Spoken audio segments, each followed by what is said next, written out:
Hello, and welcome to the Narrowing Path, Walking the Spiritual Walk. My name is Steve Van Eierstein, and thank y'all for joining me as we go through and do today's reading from James Allen's Daily Meditation. July has been certainly one potent month with a lot of great, substantial readings and meditations and things to just really pick your brain. And yesterday's about evil being experience and not a force, and how it talked about how and I guess more so what I equated it to, the candle, like when fear, or excuse me, evil is the absence of good. That's what exists. When you light a candle, the darkness goes away. So it's pretty. It was great. I'm looking forward to today's. Um, I have to be honest. I just did this whole podcast, and the internet went out, and Chrome crashed on me, and I lost the entire one. So this will be my second time reading the meditation.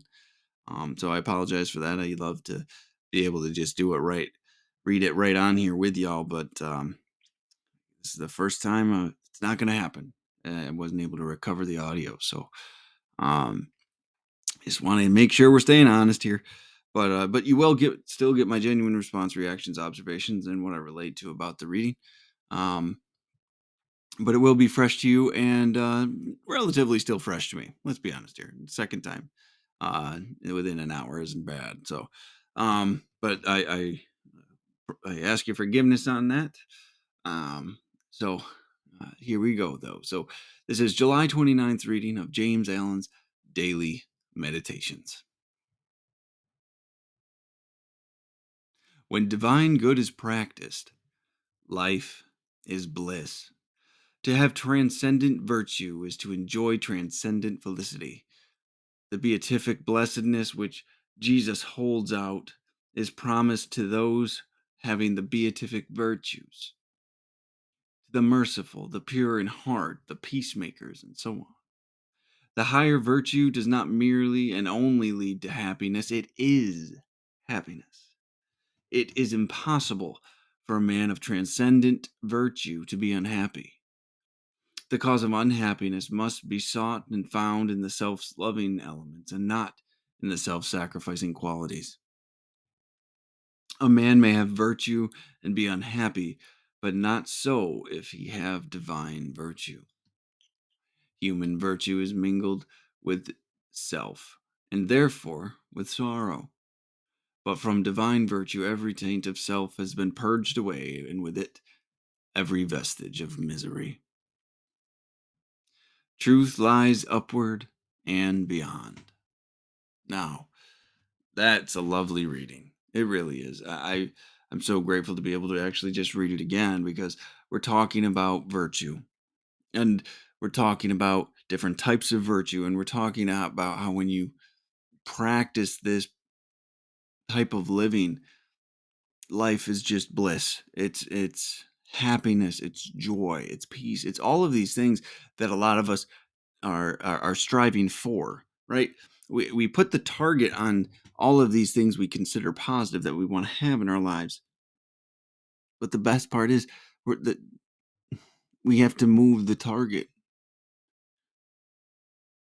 What we're talking about here is living a certain way of life, and then these things being a byproduct. The happiness, the joy, the peace, the contentment comes from living and prioritizing a spiritual way of living. And we get to grow from that.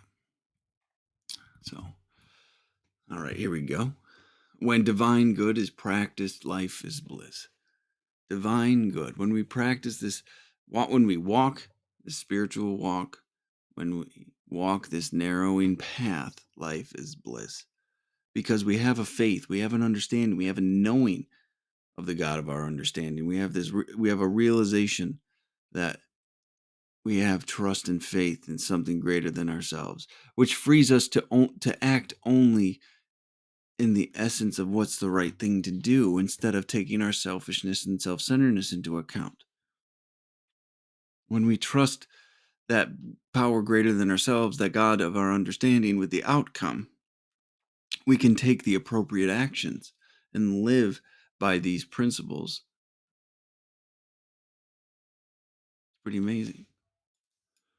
When divine good is practiced, life is bliss. There's so much freedom to enjoy living. To have transcendent virtue is to enjoy transcendent facility. So felicity, excuse me.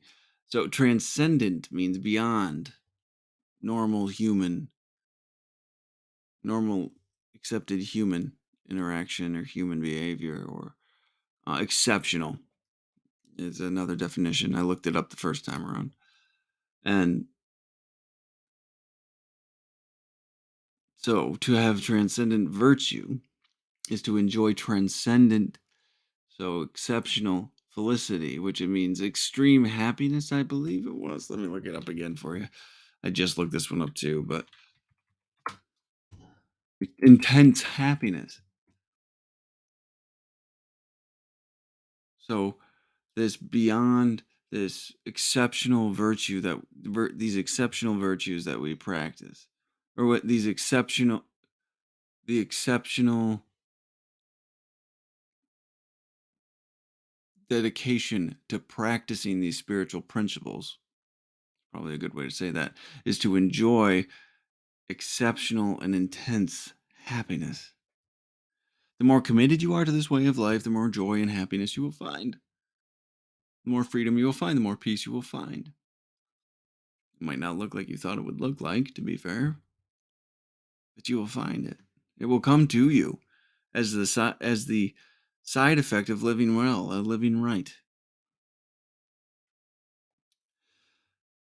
The beatific blessedness which Jesus holds out is promised to those having the beatific virtues. Let's look up beatific again, just to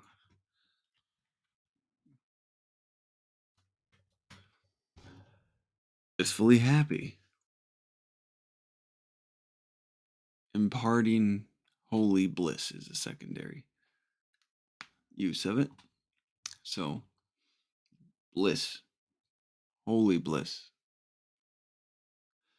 So holy bliss, blissfully happy blessedness, which Jesus holds out, is promised to those having the blissfully happy virtues, the holy, imparting holy bliss virtues. That one doesn't really roll with it, but blissfully happy virtues. So to practice mercy, to practice compassion and love and those types of things, it's the pure in heart, to do things for the right reasons because it's the right thing to do. I talk about that a lot. The peacemakers, the ones who forgive and practice, again, compassion and understanding for another human being. It's important. This stuff's important.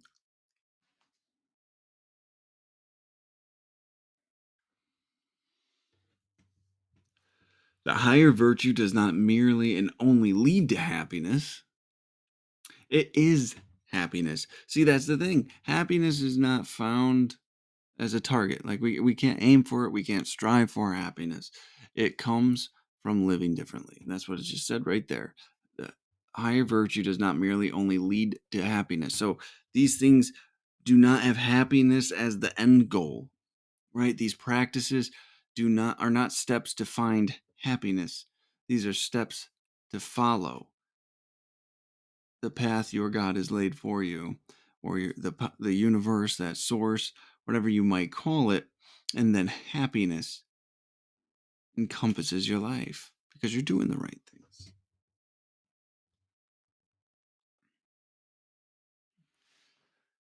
These virtues are incredible, absolutely incredible when you think about them in these ways.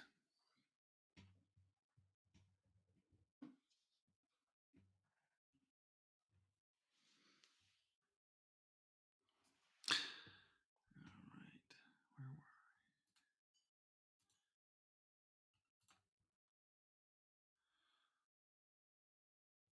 It is impossible for a man of transcendent virtue to be unhappy. That's a pretty bold statement, right? So he's saying if you practice these virtues, it's impossible for us to be unhappy. Pretty simple, pretty straightforward. The cause of unhappiness must be sought and found in the self loving elements and not in the self sacrificing qualities. Now, this is touching on an idea or a topic that I feel very strongly about.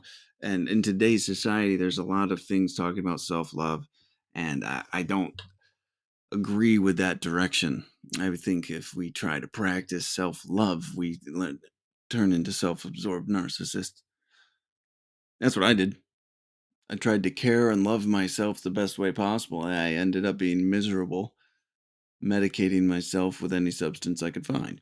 So, self love, in my opinion, is not the what we were looking for. At least it wasn't what I was looking for. I was looking for self acceptance.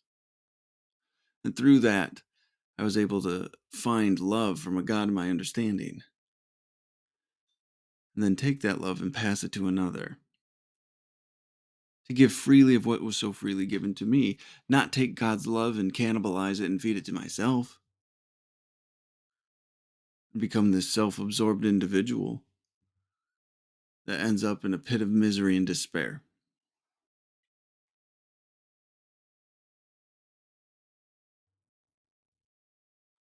That's what seeking self love does. That's what he's saying here. Self loving, the cause of unhappiness must be sought and found in the self loving elements. When we are serving ourselves and not in the self sacrificing qualities, meaning that when we're of service and we're being considerate of God and others before ourselves, there can be no unhappiness found there. I like this next part. This is where he splits up virtue. A man may have virtue and be unhappy, but not so if he have divine virtue. Human virtue is mingled with self and therefore with sorrow. But from divine virtue, every taint of self has been purged away, and with it, every vestige of misery. So we're getting different types of virtue here, which I really enjoy about this reading because I had never considered it this way. So there's a human virtue, which still is considering self, and then there's divine virtue. And what this struck me as is human virtue is mingled with self. I choose to practice patience because I don't want to be disturbed, because it's better for me if I practice patience. So I am choosing the virtuous path for the wrong reasons. Now, human virtue, that's human virtue. Divine virtue is to say, I'm going to practice patience because this individual deserves to have patience practiced for them, with no thought of self, with no thought of what this action does for me, what it provides me with. It's purely doing the right thing because it's the right thing to do. It's not because it serves you, it's because it serves them. Right? That's divine virtue. When you choose the spiritual path because it's best of service to those you are helping and those you're around and to the God of your understanding. That is divine virtue. Self-serving virtue. Many rest there, many get there. I don't practice this perfectly. Heck, I think I just found out about it. You know, I was we've kind of talked about it because we talk about doing the right things for the right reasons because it's the right thing to do. But I didn't ever really frame it in that's divine virtue rather than the virtue of choosing to be virtue practice of the, rather than the human influenced virtue where I still have myself at the end of it.